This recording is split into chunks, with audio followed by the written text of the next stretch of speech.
Hello నమస్తే, నేను మీ anchor Shiva. Welcome to iDream Media. ఈ పాటికే నా ముందున్న గెస్ట్లు ఎవరో మీకు అర్థమైపోయి ఉంటుంది ప్రోమో చూడడం వల్ల. యా గత 4-5 నెలల నుంచి యూట్యూబ్లో కానీ, ఇన్స్టాగ్రామ్లో కానీ, సోషల్ మీడియాలో బాగా వైరల్ అయిన కపుల్, అమర ప్రేమికులు అని అనుకోవచ్చు. మాధురి గారు అండ్ దువ్వాడి శ్రీని గారు ఈరోజు మనతో ఉన్నారు.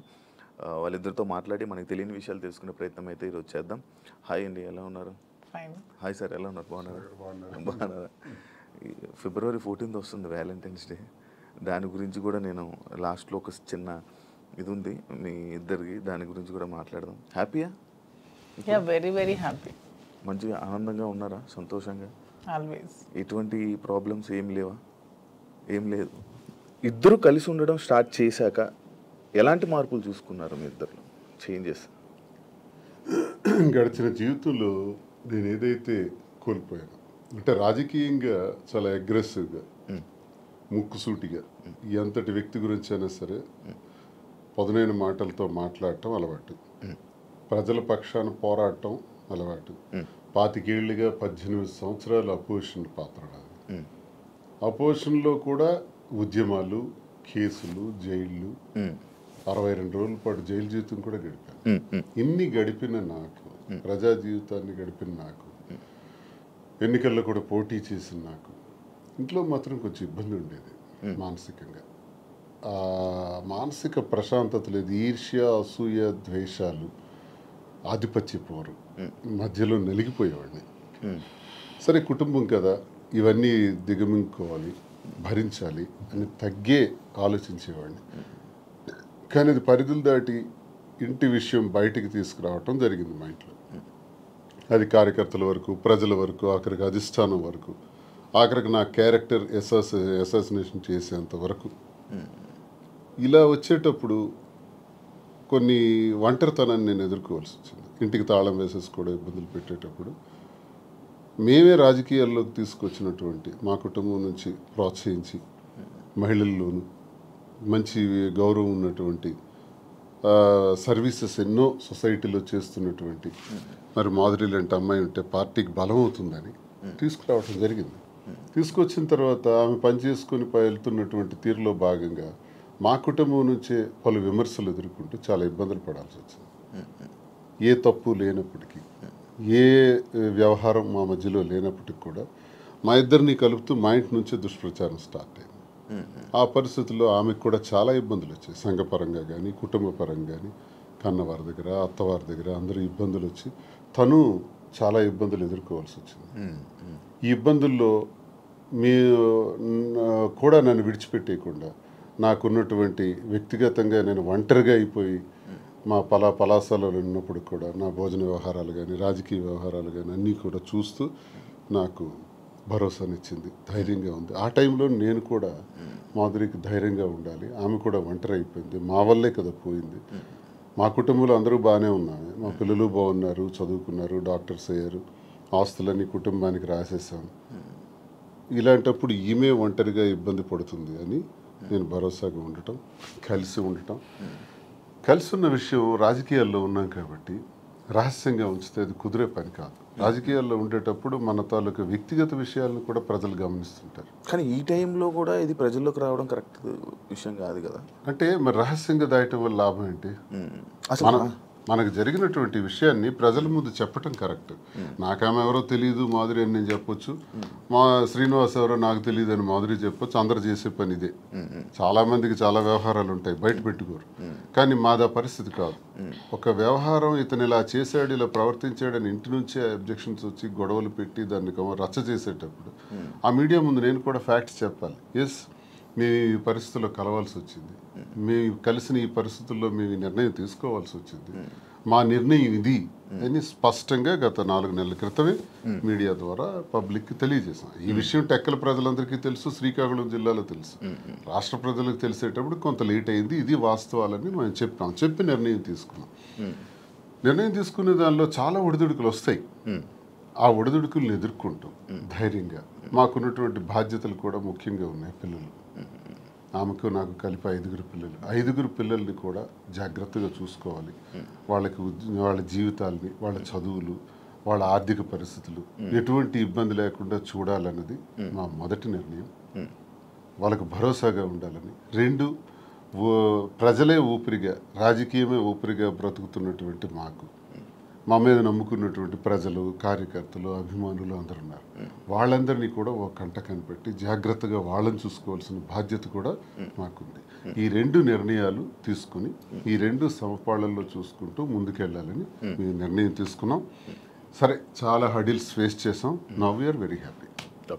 యాక్చువల్లీ ఇప్పుడు మీరు చెప్పిన విషయంలో ఇది చూసుకుంటే స్టార్టింగ్ మానసికంగా దానికి ఇంట్లోనే నాకు పీస్ఫుల్ లేకపోవడం వల్ల దీనివల్ల ఈ డిసిషన్ తీసుకోవాల్సి వచ్చింది. అంటే ఈ డిసిషన్ తీసుకున్నారా, లేకపోతే ఇంట్లోనే ఏమైనా అంతా మిమ్మల్ని బాధ పెట్టి ఇబ్బంది పెట్టి అంటే వాళ్ళే కావాలి అని అన్న వెర్షన్ కూడా కొన్ని వీడియోస్లో మనకు కనబడుతుంది. అంటే మిమ్మల్ని కావాలనుకుంటున్నారు పిల్లలు కానీ లేకపోతే వైఫ్ కానీ కావాలనుకొని అంత ఫైట్ చేసినట్టు మాకు కనిపించింది. మళ్ళీ మీరు చెప్తుంది ఇంట్లో ఇలా ఇబ్బందులు ఉన్నాయి, అందుకు మానసికంగా నాకు లేకపోతే స్ట్రెస్ లేకపోతే ఇవన్నీ ఉండడం వల్ల నేను ఈ స్టెప్ తీసుకున్నాను అంటున్నారు. అంటే ఈ ఏజ్లో ఇలాంటి టైంలో మీరు ఒక 10 మందికి అలా కాదు ఇంట్లో ఉండాలి, ఏం కష్టం వచ్చినా నిలబడాలి అని చెప్పలే, కానీ ఇలా చేయడం ఎంతవరకు కరెక్ట్ అనేది ఆడియన్స్. ఎంతోమంది జీవితాలకి ఎన్నో గొడవలు ఇలాంటివే నా దగ్గరికి వస్తే సర్దుబాటు చేసి సరిచేసి పంపినవాడిని. ఎన్నో కుటుంబాలను లైనప్ చేసేవాడిని. అది లైనప్ చేసే దానిలో ఆర్థిక ఇబ్బందులు ఉన్నా సరే వాళ్ళకి తోడ్పడి నిలబెట్టినటువంటి పరిస్థితి. నాకే ఇటువంటి పరిస్థితి వస్తాయి. ఇప్పుడు కుటుంబం అన్నాక, వివాహ జీవితం అన్నాక ఎన్నో సమస్యలు వస్తాయండి. ఆ సమస్యలన్నింటిని ఎదుర్కొనే ముందుకు అడుగు వెయ్యాలి. అదే కుటుంబ జీవితం అంటే, అదే వివాహ వ్యవస్థ అంటే. ఇవన్నీ బాగా తెలిసిన వాళ్ళని. కానీ నా పరిస్థితి ఏంటంటే ఆధిపత్య పోరు. ఇప్పుడు ఫర్ ఎగ్జాంపుల్ ఎమ్మెల్యేగా నేను పోటీ చేస్తుంటాను, ఆ టికెట్ నాకు కావాలి. వ్యాపారాల్లో పీక్స్కుంటాను, ఆ వ్యాపారం నా పేరున ఉండాలి. ఇది ఒక విచిత్రమైన కోణం అనమాట. కుటుంబం గురించి జరిగే చర్చ కాదు, ఆధిపత్యం గురించి జరిగే చర్చ. భర్త అయితే ఏంటి, భార్య అయితే ఏంటి అనుకుంటే గొడవే లేదు. ఉదాహరణకు రాజశేఖర రెడ్డి గారితో నేను అడుగులు వేశాను. విద్యార్థి దశ నుంచి ఆయనతోనే నా జీవితం ప్రారంభమైంది. నాకు జిల్లాకు కూడా పరిచయం చేసిన దువ్వాడ శ్రీనివాసన్ రాజశేఖర రెడ్డి గారు. సార్తో అంత చనువుగా ఉండేవాళ్ళం. పాదయాత్ర గట్టిగా ఆర్గనైజ్ చేశాను. ఆ పాదయాత్రలోనే హరిశ్చంద్రపురంలో నువ్వు పోటీ చేయి ఎర్రన్నాయుడికి వ్యతిరేకంగా నాకు టికెట్ కూడా డిసైడ్ చేసేసాను. చేసినప్పుడు సరేలేని ఇంకా నేను ఆ బిజీలో ఉంటుండగా వాణి తండ్రి రాజశేఖర రెడ్డి గారి దగ్గరికి వెళ్ళి ఆ టికెట్ మాకు ఇవ్వాలి, లేదంటే మేము ఇండిపెండెంట్గా వేస్తాం. అప్పుడు రాజశేఖర రెడ్డి గారు స్టేట్లో నా ఒక్కడికి ఒక బ్లాంక్ బీఫామ్ ఇచ్చారు. నీ పేరు రాసుకుంటావో, నీ వాణి పేరు రాసుకుంటావో నీ ఇష్టం, కానీ ఏదైనా జరిగితే నిన్నే నేను అడుగుతా, ఎలక్షన్ గురించి నీతోనే మాట్లాడుతూ, you are the incharge of the constituency అన్నారు. సరే, ఆ బాధ్యత అప్పచెప్పారు సార్. అని నేనేం చేశానంటే డివాణి అని పేరు రాసి ఇచ్చాను. అది 2004 సంవత్సరం, ఇది 2024 సంవత్సరం. ఈ ఎన్నికల మధ్యలో 20 ఏళ్లలో మా గొడవ అదే గొడవ. ఆ గొడవ వల్ల మాకు మనశ్శాంతి ఉండేది కాదు ఇంట్లోకి అడుగు పెట్టంగానే. నేను చిత్తడి నేలల కోసం, రైతుల కోసం, మత్స్యకారుల కోసం, స్వదేశీ మత్స్యకారుల కోసం ఒక 7-8 సంవత్సరాలు ఉద్యమాల్లో ఉండేవాడిని. ఆ ఉద్యమాల్లో నా మీద కేసులు, 18 కేసులు, 62 రోజులు జైలు జీవితం, నా మీద ఫైరింగ్ ఆర్డర్స్, ఇదంతా ఒక జీవితం. వీటన్నింటికి కూడా ఇంట్లో నుంచి సపోర్ట్ ఉండేది కదా. జైల్లో ఉండేటప్పుడు కూడా నన్ను పరామర్శించడానికి కూడా వచ్చే పరిస్థితి ఉండేది కాదు. ఇవన్నీ అనుభవించినా నా గుండెల్లోనూ దాచుకున్నాను. లాస్ట్కి మాధురేనే అమ్మ. ఇప్పుడు 28 ఏళ్ల నా జీవితంలో, 25 ఏళ్ల నా రాజకీయ జీవితంలో ఎప్పుడు నా దగ్గరికి మహిళలు రాలేదా? నేను ఎప్పుడైనా ఎవరితోనైనా అసభ్యంగా ప్రవర్తించానా? ఎవరితోనైనా అసభ్యంగా బిహేవ్ చేయలేదు కదా. మరి ఎందుకు ఇప్పుడే వచ్చింది నా మీద? ఎప్పుడు లేనిది ఇప్పుడేందుకు క్రియేట్ చేశారు? కేవలం ఇది రాజకీయంగా వాడుకోవాలి, అంటే నన్ను బదనాం చేయాలి. అంటే మీ ఇద్దరు మీద, మీ ఇద్దరు రిలేషన్లో ఉన్నారని ఫస్ట్ రూమర్ స్టార్ట్ చేశారా? మీకు లేకపోయినా కూడా స్టార్ట్ చేశారా? తను రాజకీయంగా వచ్చింది, నేను రాజకీయంగా ఉన్నాను. ఓకే. ఇలా వస్తున్న వాళ్ళందరి మీద రూమర్స్ క్రియేట్ చేసేయచ్చా? అది ఇంట్లో నుంచి క్రియేట్ అయితే ఎంత పెద్ద సమస్య అవుతుంది. అది తప్పని చెప్పకుండా ఒకటి టికెట్ కోసం ప్రాధాన్యత, టికెట్ కోసం ఒక ప్రయత్నం. ఈ ప్రయత్నాలు నేను ఎలా తట్టుకోవాలి? పిల్లల్ని అల్లారు ముద్దుగా పెంచి, గుండెల మీద పెంచి, ఒక స్థాయికి తీసుకొచ్చి, కుటుంబాని కోసం తలగ్గి, ఆఖరికి టికెటే కదా కావాలి. అధిష్టానాన్ని నేను రిక్వెస్ట్ చేసా, టికెట్ ఆమెకి ఇచ్చేయండి అన్నాను. నేనే తగ్గిపోయాను. అప్పుడు వాణికి అధిష్టానం ద్వారా టికెట్ నేనే ప్రకటింపజేశాను. కానీ మళ్ళీ ఆమె గ్రాఫ్ కోల్పోయిన తర్వాత మళ్ళీ ఆ టికెట్ నాకే రావటం, నేనే పోటీ చేయాల్సిన అవసరం వచ్చింది.